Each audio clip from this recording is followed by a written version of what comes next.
Hello and welcome to the Eating Disorder Therapist podcast. This is a podcast to help you find peace with food and overcome disordered eating. And I'm Throug, aka the Eating Disorder Therapist. And I'm so excited to share with you all kinds of stories, tips, information and guest interviews to help you on your journey in finding peace with food. So thank you so much for listening today. So today I thought I'd do something a little bit different, and that is to record a solo episode, which I haven't done for a while.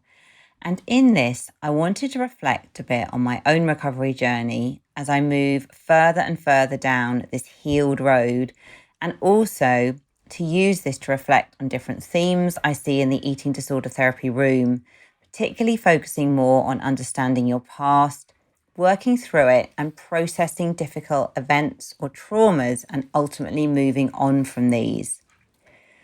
And I hope that through this, you will gain a greater psychological understanding of eating disorders.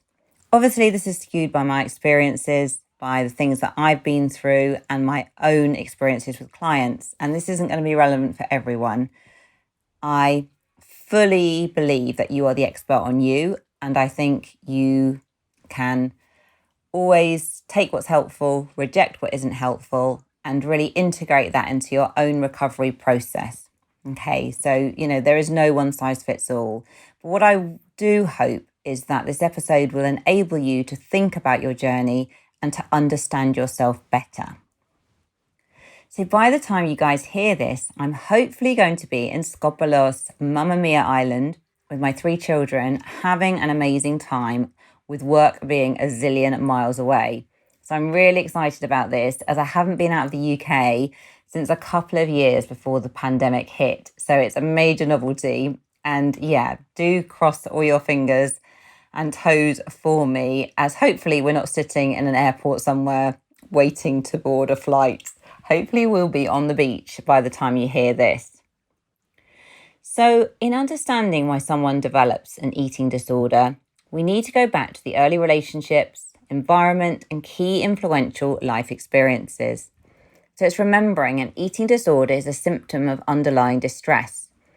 So people will experience life and will respond in different ways. So for some people, it may come out later through depression or anxiety or use of substances or overwork.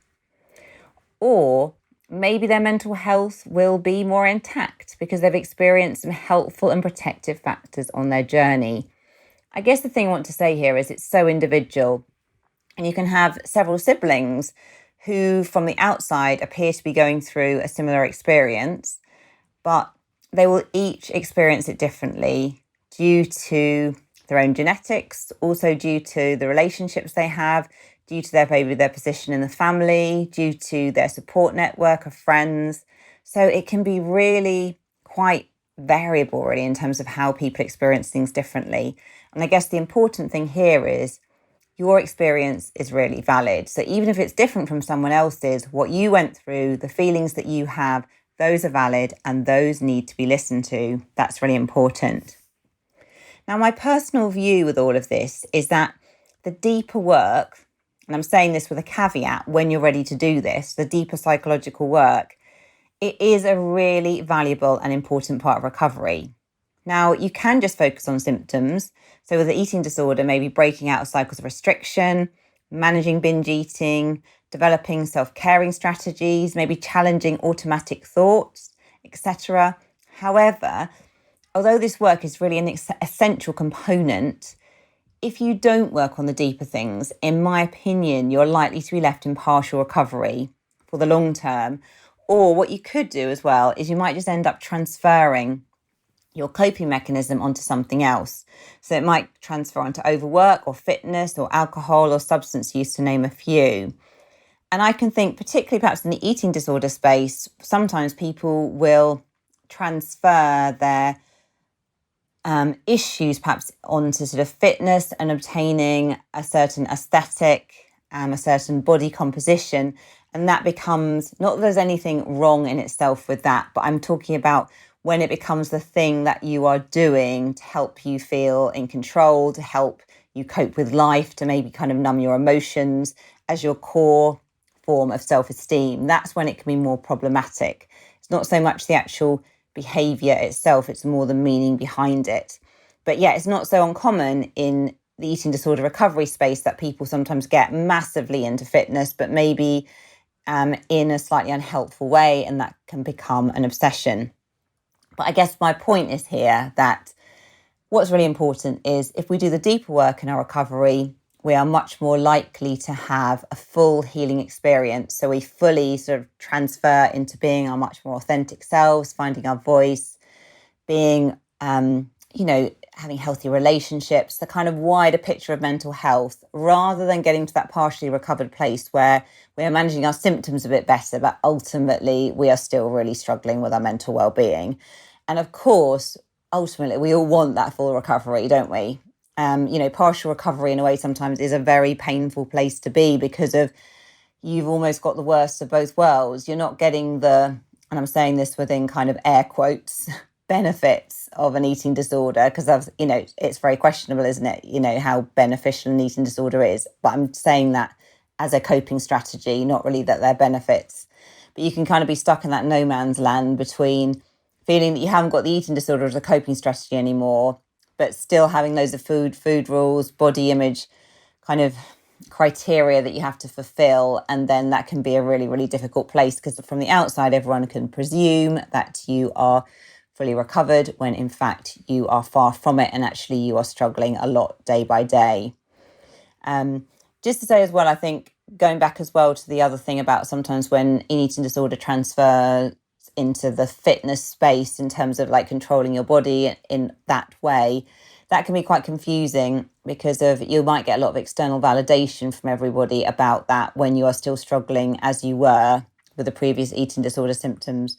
So it's all a bit of a minefield really, but I guess the main thing to really emphasize is that we want to be going for full, authentic recovery, not partial recovery, ideally. So I'm going to talk a bit about how I've worked through my own journey. Everyone's experience is unique, so I encourage you to reflect on your personal experiences and consider how you process your past. So I grew up on a farm with 3 younger sisters, and in many ways this sounds very idyllic, and in many ways it was a really wonderful experience. Living in the countryside, being in nature, having a lot of space to run around, a close extended family, and it was all these things were really, really great. And I do appreciate many, many different elements from this. And in many respects as well, I had immense privilege. So I want to just really emphasize that because of, my experiences. I did have some trauma in my early life, but as well, there were many, many things that were protective and positive in my life as well. Now, my dad was and is a farmer. My dad had taken on the farm. This farm had been in the family for generations, and he had felt a lot of pressure and expectation to take this on. He was the only boy, and his sisters weren't interested at all. And he hadn't really wanted to go into farming, but it felt it was very much his duty. And he didn't really have much of a choice. And I think my family, sort of farming family, a lot of kind of Victorian values there, a lot about kind of duty and loyalty. And, my dad really felt he didn't have a choice. He kind of had to do his duty and what was expected of him. And sadly, I think he sort of went into that role through a lot of bullying, over control, and there were also emotional and physical abuse happened in his life. And he never had the chance to have therapy or to kind of really get out of his environment to reflect and have insight and to be fully aware, I guess, and come to terms with what happened. He's very much kind of lived his life in the kind of vacuum of the farm, really, with those limited people and limited experiences. And again, not all bad by any means, but I guess he didn't go into that role through choice and free will. So there was a lot of difficult emotions that came with that and a lot of baggage he was carrying with that. So when someone is in pain and they haven't dealt with their childhood trauma, they're going to be tricky to be around. And, my dad was someone who was carrying a lot of trauma, a lot of pain. And although I know that he loved all of us and he had really good intentions in many ways, he struggled. He has struggled through his life. And, that has had an impact, I guess, on how he would interact with us. And, was struggling with the way he managed his feelings.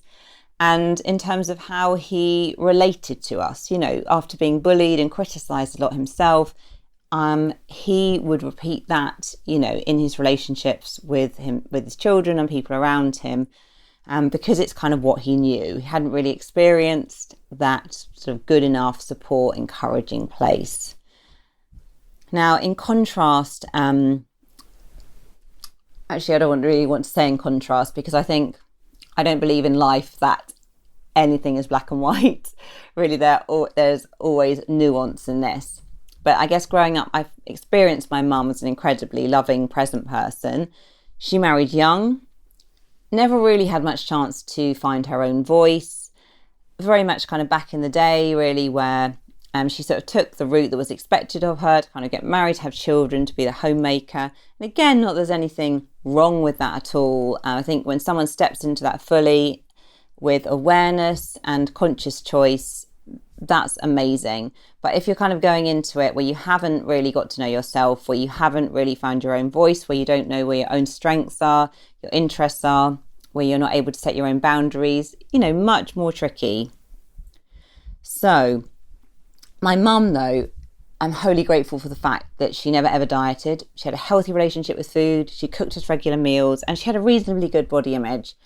And I'm super grateful for that, because I think what a gift, because I've worked with so many clients who haven't had that. They've had a mum maybe who's really struggled with body image, who's gone to Weight Watchers all through their childhood, and then has taken them to Weight Watchers through their teenage years, with the best will in the world as well, because of course we live in this toxic diet culture world. And I think mothers, and possibly fathers too, but definitely historically perhaps more mothers, had thought they were doing the right thing by taking their child along, because there's so much fear mongering around weight gain and the fear of becoming overweight, etc., etc. So I think with the best will in the world, people have often done that with great intention. So again, this isn't like a parent bashing episode at all, because I think on the whole, parents do the best they can at the time with the knowledge they have.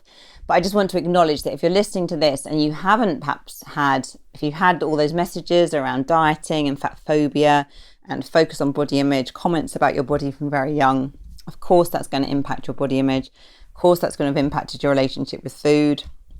And if it's happened from when you were a young age, it's going to be hugely, hugely, hugely impactful on, the rest of your life and your relationship with food, until you work through that and develop a different relationship. So I just really want to acknowledge that.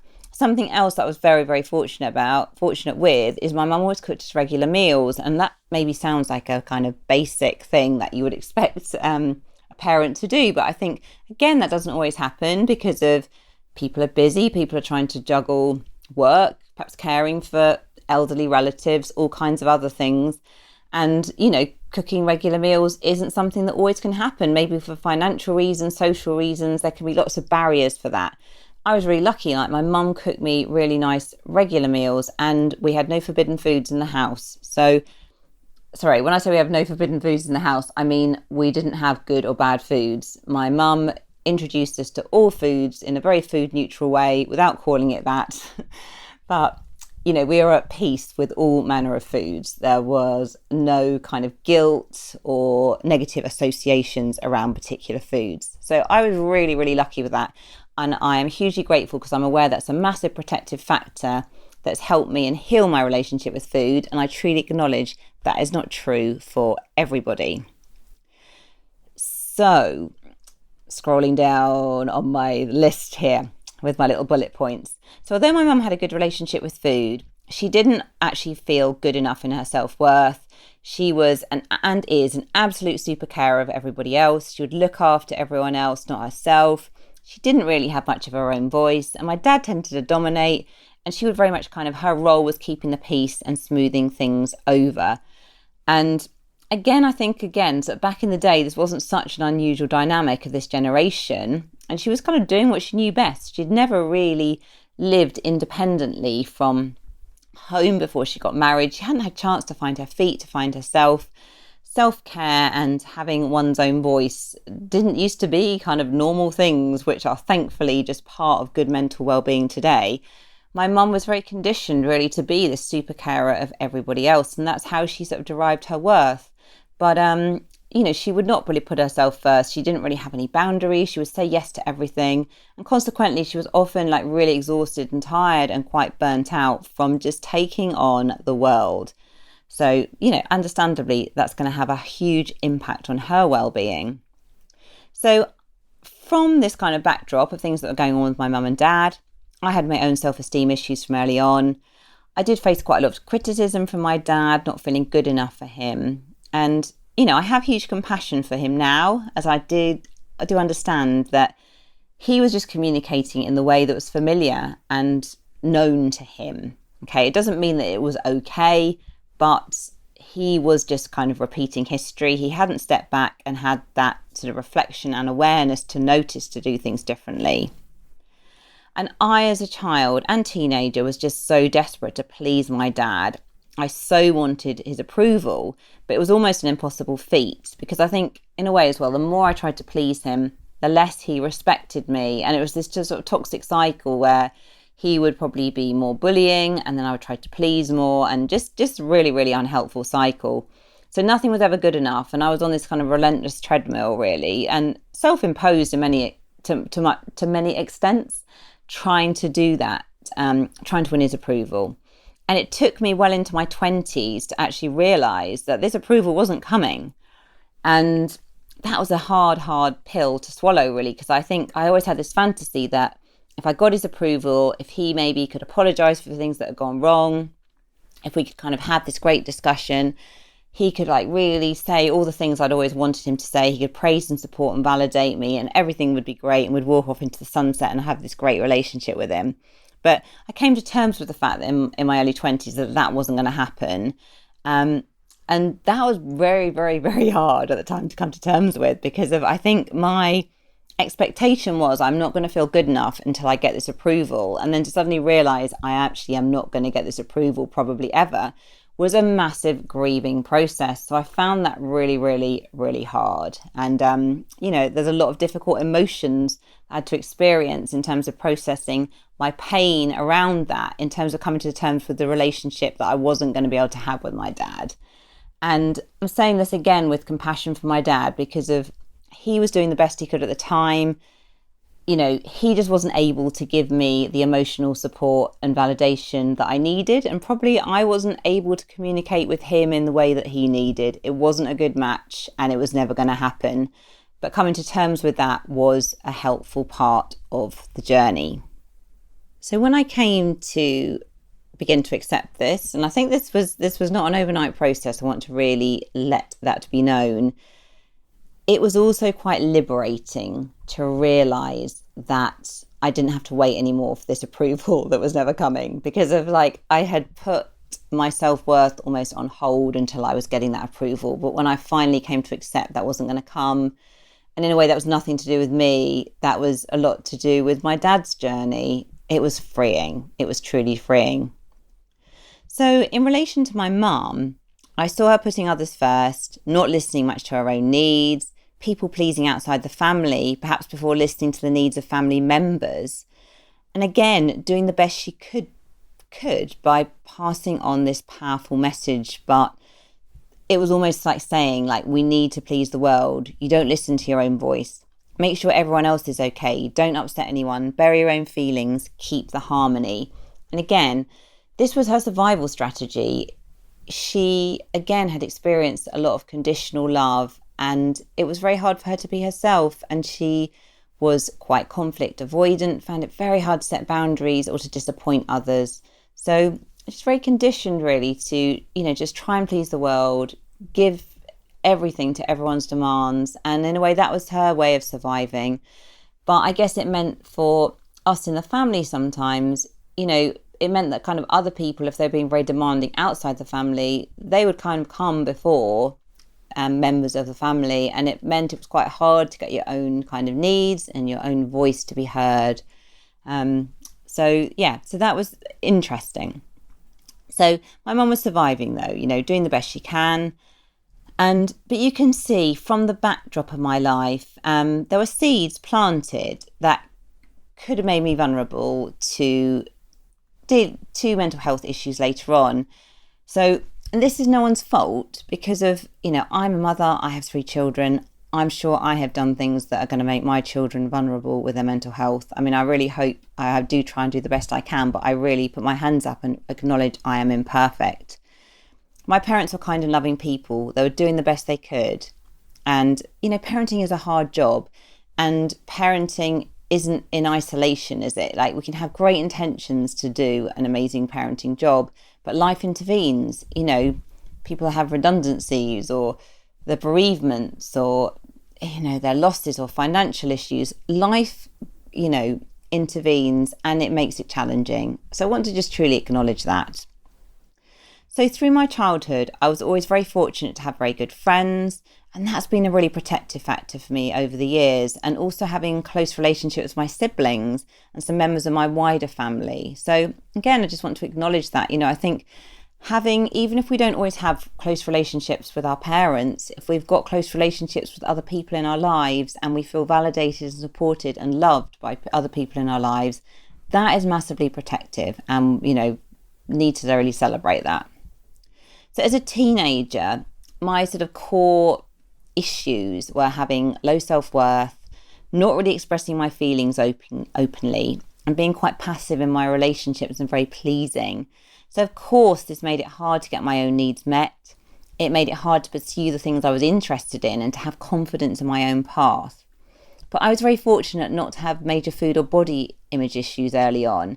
I remember I didn't really like my appearance, and I could be quite critical of my appearance, and I would compare myself to others, but it wasn't so much in a kind of weight and shape focused way. So that was quite interesting. But pre-developing an eating disorder at the age of 17 years old, I would have described myself as quite body neutral. My body was just something I didn't really think about. It was like a vehicle to get around in the world. I didn't give it a lot of thought.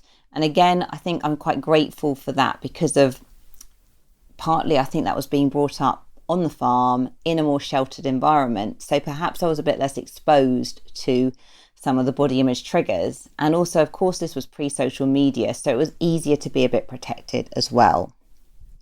So when I was 17 years old, I developed bulimia.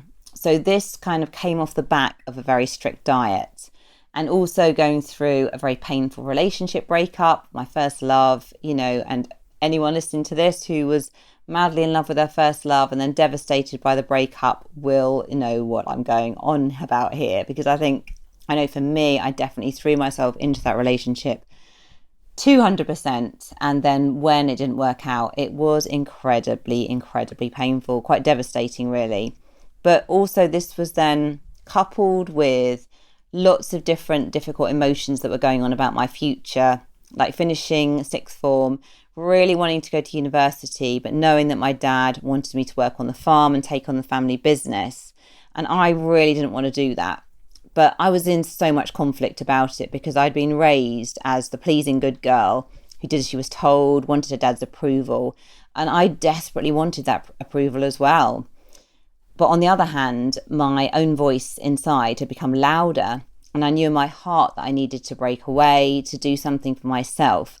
But the conflict and inevitable disapproval that would happen if I did break away, it just felt really unbearable. So I felt so conflicted, because I felt I couldn't really win. I was going to feel guilty and as though I disappointed everyone if I followed my own voice. But I knew I was going to just feel so flat and low in mood if I didn't listen to my own voice. But I just felt I cannot win. I cannot win. And the eating disorder was definitely a coping strategy through this. Not a kind of conscious decision, but the restriction and binging and purging mirrored my own inner conflict and splitting of my feelings around this stage of my life. And I hadn't really got any healthy way of expressing how I felt. And I didn't even feel as though I had permission to have my own feelings. I felt wrong for whatever I was feeling. I felt I didn't have permission. I felt a lot of shame. I felt very, very, very low in my self-worth, and it was not a good time. And this was a time as well where therapy was just not so much commonplace. So it wasn't even a thought really to go and speak to a therapist. I think therapy was starting to come much more on the scene, but certainly not in the way that it is today. Now, I think it's quite a common theme for people with eating disorders, where you have often lost touch with yourself, but you might not even realize that you've lost touch with yourself, with your body, with your inner voice. And maybe you've never had that deep connection with yourself. I think sometimes we can be conditioned from so young to be a certain way, and we get like external validation for our grades or other things that we do in our lives. And it's hard to know, like, who am I? Who am I really if I kind of strip those things away?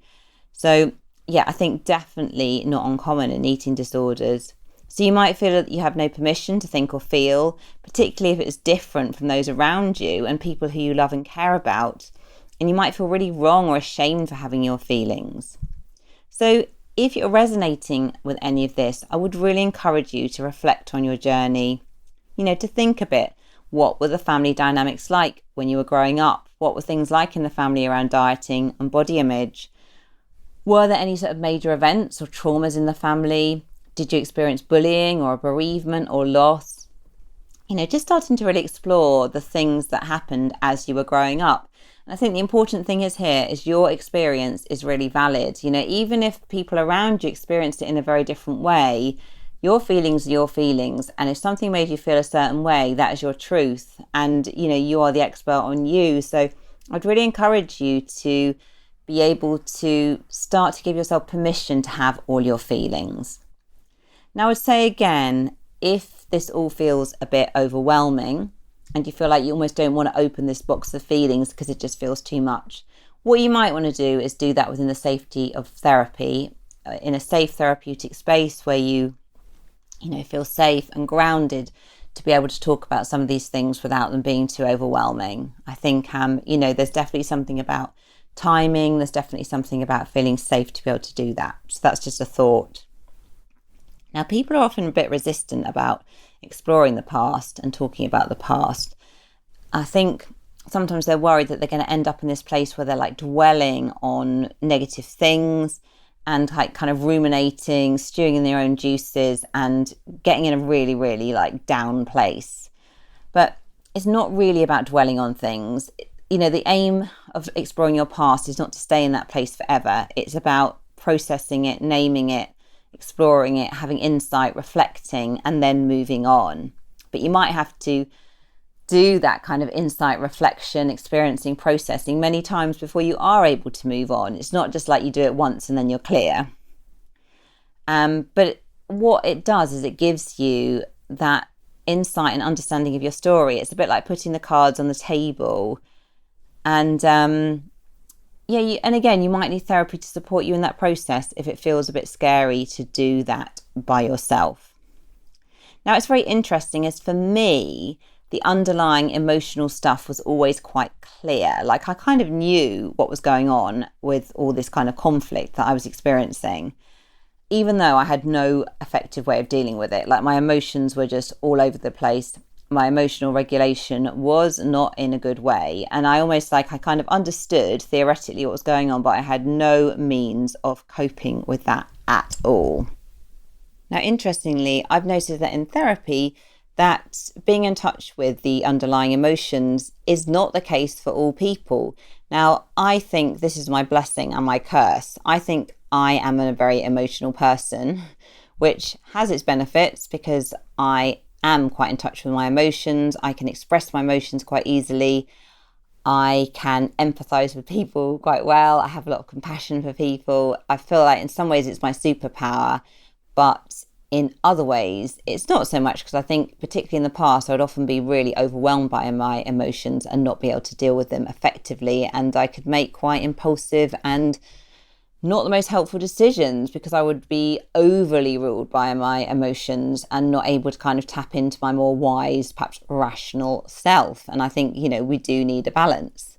But I've noticed for many people in therapy that they are very preoccupied, understandably, with restriction, binging, purging, body image, overexercise.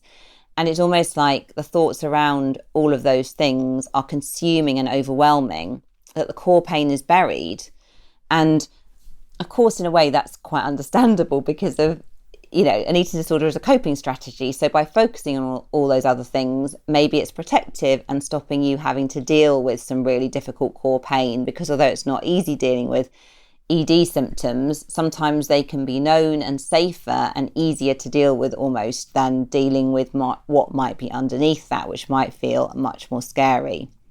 So it often feels all about the food, and it kind of is about the food, but actually, when we peel back the layers of the onion, there's usually quite a lot of emotional stuff going on there underneath.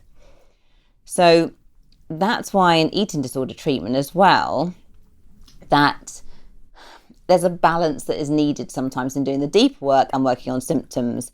Because if you are in such an unstable place physiologically because of restriction, starving, binging, over exercising, etc., it's very hard to do the emotional work because of you are just not physically in a good place to do it. You're mentally challenged, you're physically challenged, you can't concentrate, you can't really focus and have insight. So sometimes as well, it is important to do some of that symptom work to get you in a more stable place before you can do the psychological work. But again, it's a bit of a chicken and egg, what comes first. So I'm going to talk a bit more now about how I healed from bulimia and broke free from the eating disorder and moving on, how I got to the place that I am in today, which is an ongoing journey. So a really important part of healing is about processing, feeling, and allowing all the different emotions that we might be experiencing. So if you're trying to deal with stuff from your past, you might have really conflicting emotions about different things. As a human being, you can simultaneously have love, respect, affection, warmth, lots of what would, kind of like more positive emotions. Not, again, that I like to call them really positive or negative emotions, because every emotion has a function. But you can have lots of kind of like those more loving emotions towards people that are your caregivers or people, that caused you pain in your life. And you can also feel perhaps angry or upset or let down. So what's a really helpful thing is, I know for me, I did a lot of talking about things. And, obviously it wouldn't have been helpful for me to be stuck in this kind of talking place endlessly, going round and round and ruminating. But actually expressing my feelings, all of my feelings, and, actually having a voice for the first time was incredibly helpful. And I did this in therapy in part, although I wasn't really able to access therapy apart from 4 counselling sessions when I was at university. That was all we got back then. And so I've had some general counselling that I paid for myself in my mid-20s as I was coming out of the eating disorder. That was really, really helpful. The first time in my life where I'd really expressed openly a lot of things that I'd kept inside. And I also did a lot of talking with a couple of really good friends. And I think friendship can be incredible with healing. Once we start to be open and share things, and friends can reciprocate about their stuff, we realise that actually everyone has stuff going on. We are all vulnerable. We all have our different struggles. I think what's really important is that you do it with the right friends. You need to be speaking to someone who's a good listener, who's very accepting and encouraging and warm, and who perhaps isn't going to dominate massively or tell you what to do, and hopefully where you can reciprocate so it feels like a balance, so sometimes maybe you're more the listener and sometimes they're more the listener of you. Now, in that period of my life when I came to feel a lot of the emotions that I had kind of blocked off through eating disorder behaviours, it was a very difficult time. There was a lot of rage, upset, disappointment, and wasn't very easy. It wasn't an easy period. And I wish I could just say, you can just jump to the place of forgiveness and compassion and love, and off you go into the sunset. You kind of have to go through that difficult phase, but ultimately it is very, very, very freeing. And what helped as well through therapy was taking my parents off this pedestal in a way where I was expecting them to almost be superhuman, and to realise, they're kind of doing the best they can. They have their own strengths, their own weaknesses. You don't have to take on board everything they say. You don't have to please them all the time. You can have your own voice, just developing that more kind of healthy adult role rather than being the child and kind of having them in this super powerful position. And, I guess on the whole, parents are doing the best they can at the time. This isn't always true. And for anyone listening that has had, extreme trauma or adverse childhood experiences where that was not the case, then I think, absolutely, it's if that's your experience, then you need to really validate that and be true to that. But I think for many people, parents are doing the best they can at the time, but they're humans, they are flawed, they will get it wrong. Now, one thing I did as well is when I was in Australia, I went on a gap year. I just kind of worked in cafes and things, worked my way around. And I remember writing to my mum and dad separately, getting some things off my chest. And when I wrote these letters, because again, it was kind of a bit pre-email, I think that was probably the early days of email, I think I had thought at the time, I'm going to write these letters and they are going to come back to me and they're going to apologise and they're going to express all their feelings. We're going to have this great kind of, reunion, makeup, everything's going to be wonderful. That didn't really happen. However, it was still a really valuable exercise because I was able to at least express my feelings. And even if everything wasn't heard or understood, I felt like I had a voice. And I also was kind of moving to that place of acceptance of realising, okay, maybe I'm not going to be able to have the relationship quite as I had sort of fantasised. I'm not going to get the care and love and support that I'm wanting, particularly maybe more from my dad. I think I've always had that quite strongly from my mum. But kind of coming to terms with that and realising his limitations, but starting to find some peace with that really, and realising again, he's kind of doing the best he can at the time. But at the same time, I had to, whilst having compassion for him, it was also really important for me to acknowledge my own feelings and how I had felt upset and anxious and overwhelmed and guilty and shamed, and to work through those feelings, be able to express them and, to do that in the safety of therapy. And I would really say to anyone, again, that's listening here, like, I'm not saying to everyone you should write a letter to your parents. Sometimes that can be a very detrimental thing. It might not be useful. It could create, a more difficult situation. But what you can do sometimes is write a letter that you don't send. So you literally write it for your own therapeutic use, and then maybe afterwards you burn it or you shred it or you get rid of it. But it's a way of you being able to validate all your feelings, to get all of those things off your chest and to give yourself permission to have your feelings, whatever they may be. And I say again, if this all just feels too overwhelming and you don't want to open the box to the feelings, you might want to do this in the safety of therapy, where you have that kind of safe container, where you are held sort of therapeutically, where you can feel safer, because it might just feel too much to do that on your own. And that is really okay. It's important to be that we kind of manage this, I think, in a way that is doable for us at the time. So, as I've said, it's not about getting stuck in the past and ruminating or complaining about things that happened endlessly, but it is helpful to process these things if you want to fully heal. Because if you try and avoid these deeper feelings and to push them away, they don't really go away. What it's like a kind of gaping wound that you're trying to avoid with distractions maybe, and you're sticking a sticky plaster over the top.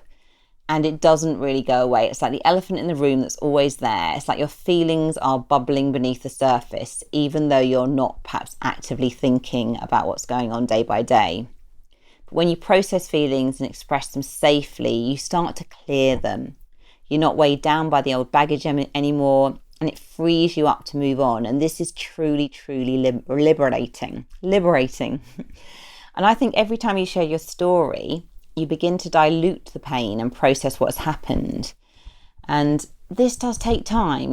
Unfortunately, we can't often just tell our story once and then off we go into the sunset feeling liberated and so much better. Sometimes we need to do it again and again and again. And again, you might need to do this in therapy, particularly if some of your memories are very painful, or if you're dissociated or cut off from some of your memories as well, and you need support to access them. You might need some support as well in therapy with healing your nervous system, because if you've been through a lot of abuse and adverse childhood experiences, you will be conditioned to be in fight, flight and fleeing from danger. And it's much harder to access the self-soothing system, and you need support and help to be able to manage doing that. But thankfully, a lot of sort of somatic practices and nervous system healing is sort of really becoming more and more commonplace today. So that would be something to definitely have a Google of if you are recognizing yourself here. So with my own journey, after a period of raging and grief over some aspects of my childhood, over time, I have truly come to a place of acceptance and also taking personal responsibility for my own journey and healing. Now, this took time. I can remember in my 20s where I was so blaming of everything externally. I was not taking responsibility at all. I felt that if certain things had happened, everything would be so much better.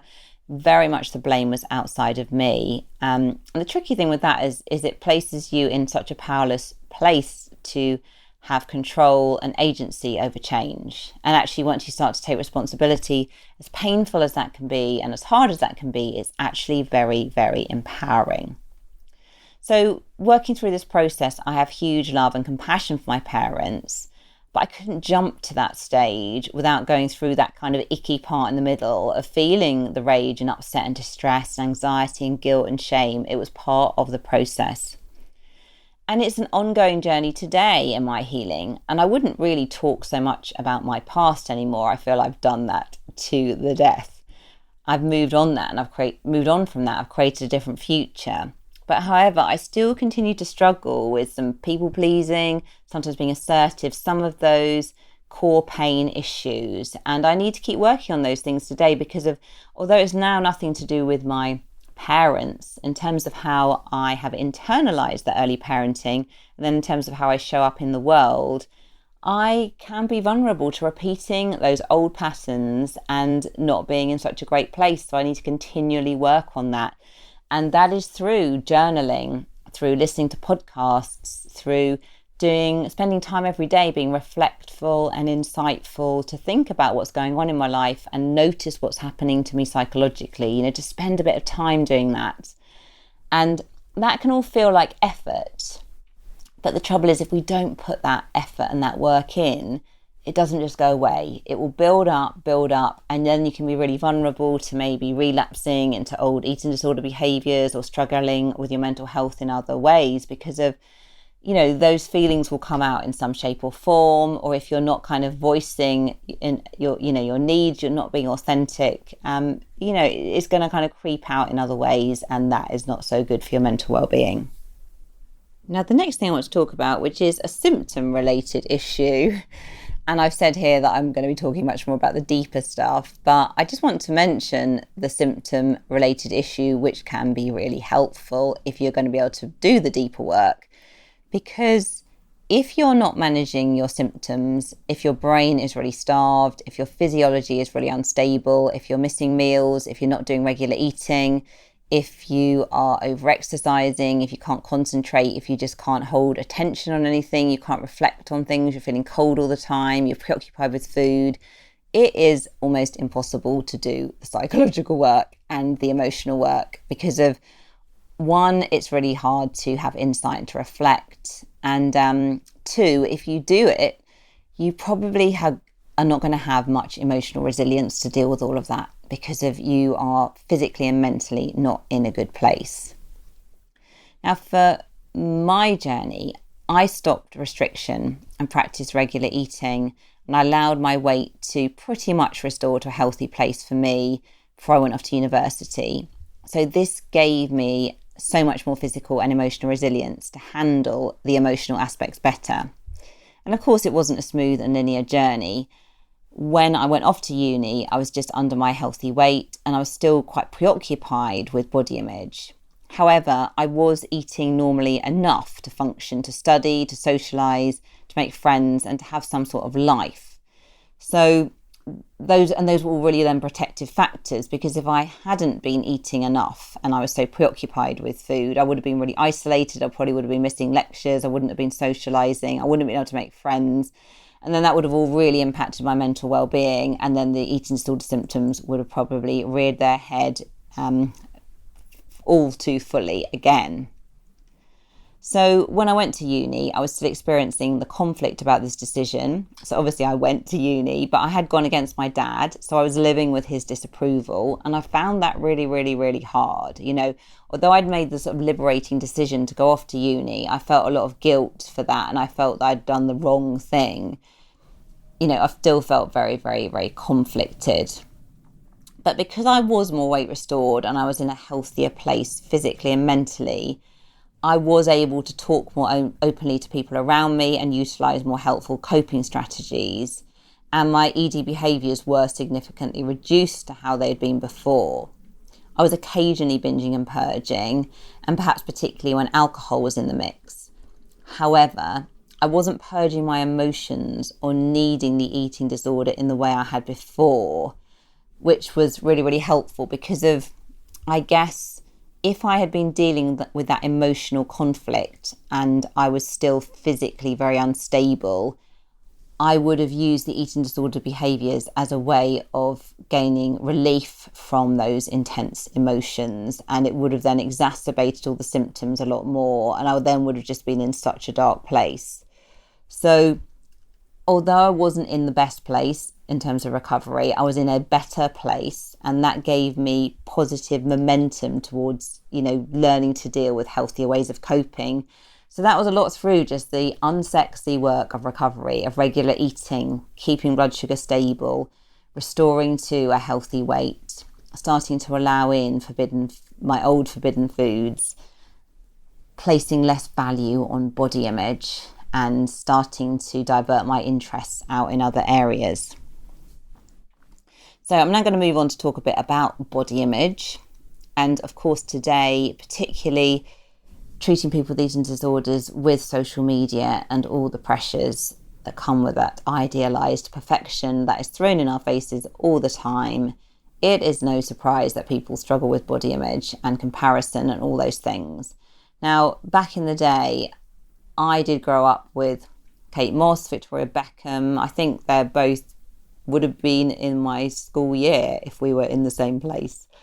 So, I very much grew up with them, but it was just through magazines. There was limited access on television. It wasn't the same world we live in today. So I think I was quite protected by that. And also by having my farming upbringing, being a bit isolated. Again, that was a really protective factor for me, which was really, really beneficial. But I think what helps with the whole body image side of things, I think more than anything, is trying to become a bit more body neutral and spending less time thinking about your body. I think the body positive movement is fantastic. I think it's amazing that we are celebrating the diversity of bodies. But I think being body positive for some people is just a step too far. It's not realistic.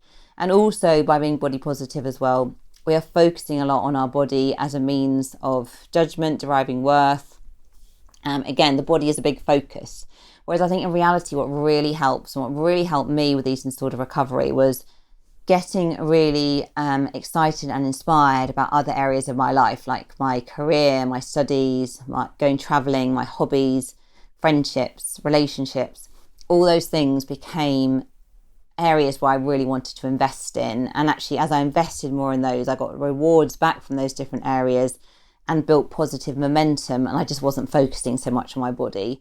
Whereas I think when we are so focused on the body, whether it be through weighing, through body checking in the mirror, through social comparison, it is so hard to win. It is so hard to win. And the more we get on that journey, I think, the more preoccupied we become, the more obsessed we become with the detail.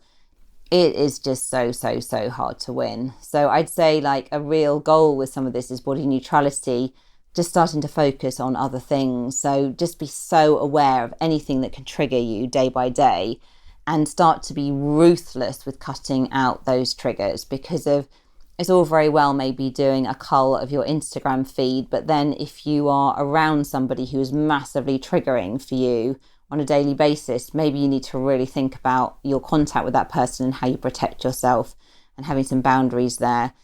I think this stuff is really, really important because we have 60,000 thoughts plus a day. Many of those thoughts are repetitive.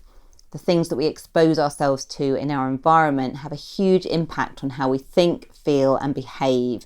We do have some control over this. It is hard in our social media, diet culture inundated world, but I just really encourage you, be absolutely ruthless. No one else is going to step in and protect your mental health in that way.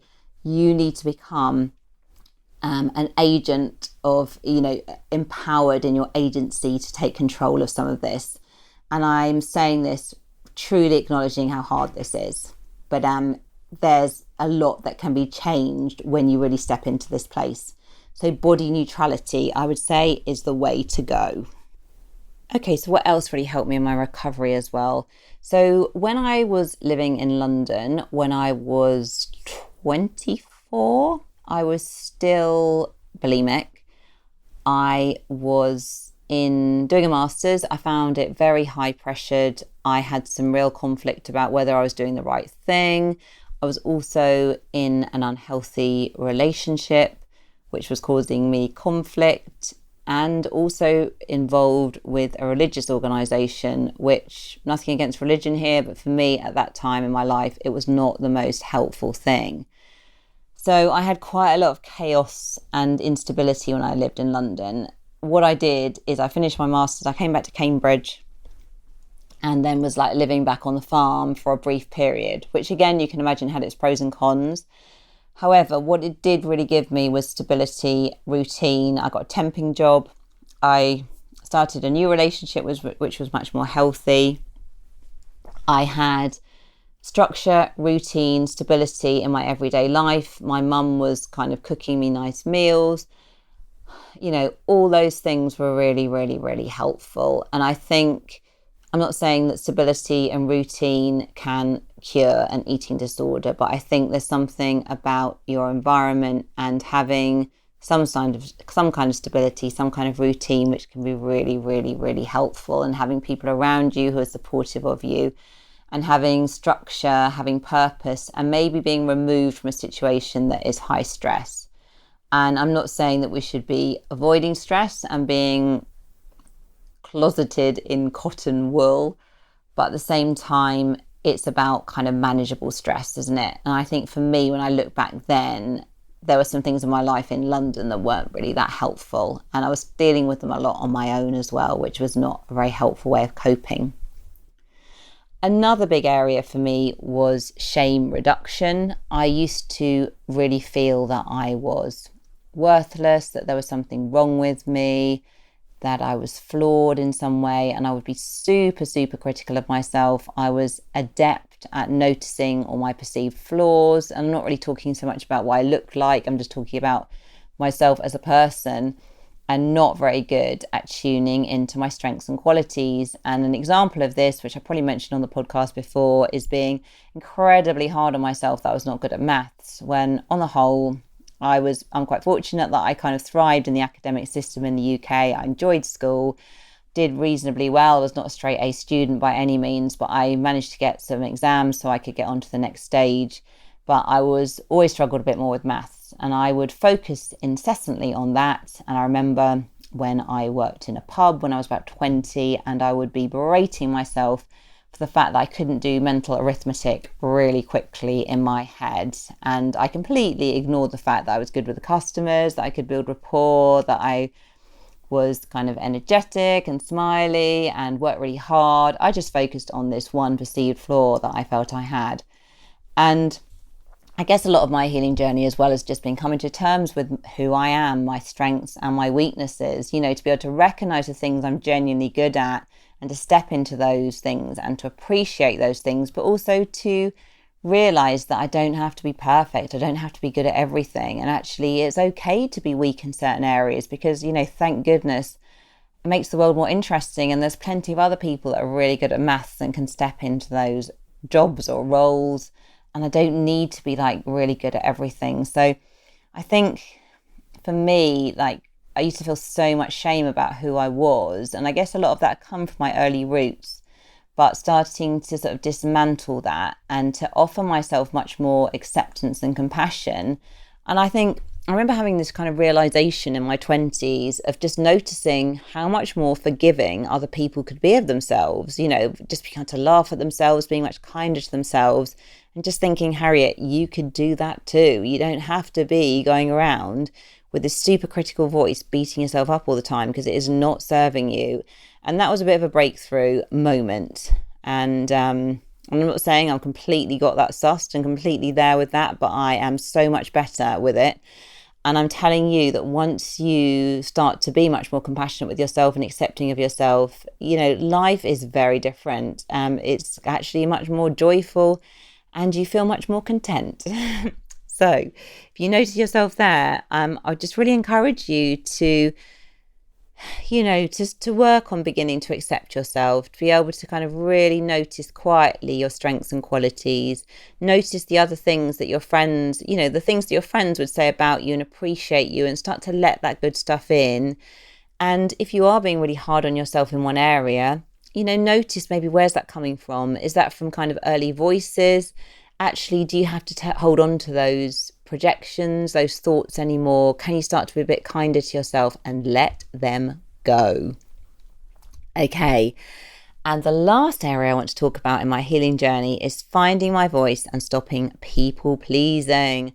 So this was definitely what I would call the thorn in my side in my just mental health recovery. And it's still something that I'm not completely there with to this day. I haven't engaged in eating disorder behaviours now for years, probably 20 plus years.